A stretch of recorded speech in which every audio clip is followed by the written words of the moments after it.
সন্তানের আকিকা না দিলে বাবা মার উপরে তিনটি বিপদ চলে আসবে, মারাত্মক তিনটি বিপদ চলে আসবে তাদের লাইফে যদি সন্তানের আকিকা কোনো বাবা মা না দেয়। বর্তমান সমাজে অনেক বাবা মা এমন আছে যারা সন্তানের আকিকা দিতে চায় না। হ্যাঁ, যদি কারো টাকা পয়সার সমস্যা থাকে সেটা ভিন্ন বিষয়, আর এই আকিকা দেওয়া এটা ফরজ নয়, ওয়াজিব নয়, এটা হচ্ছে সুন্নাত।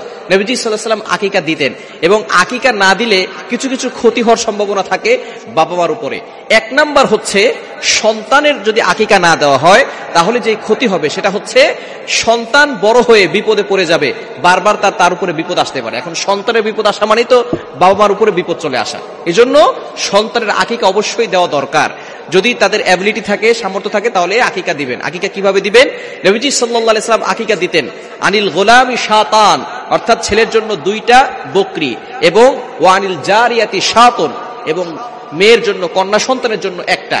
এখন এখানে ছেলের জন্য 2টা কেন আর মেয়ের জন্য 1টা কেন? এটা এই জন্য, ছেলেরা বাহিরে থাকে বেশি, তাদের বিপদ আপদ বেশি হতে পারে, এই জন্য ছেলেদের জন্য আকিকা করতে হয় 2টা। আর মেয়েরা যেহেতু ঘরে থাকে, বিপদ আপদ কম থাকে, এই জন্য তাদের জন্য আকিকা দিতে হয় 1টা। এই জন্য আকিকা যদি কোনো বাবা মা সন্তানের জন্য না দেয়, এই সন্তানদের উপরে মাঝে মধ্যে বিপদ চলে আসে। সন্তান অসুস্থ হয়, বড় হওয়ার পরে রোড ঘাটে চলাফেরা করে, অনেক সময় অ্যাক্সিডেন্টের সমস্যা থাকতে পারে, বিভিন্ন ধরনের বিপদ তাদের ভিতরে চলে আসতে পারে। এই জন্য অবশ্যই যাদের অ্যাবিলিটি আছে সন্তানের জন্য আকিকা দিয়ে দিবেন। আকিকা 7ম দিনে করা সুন্নাত।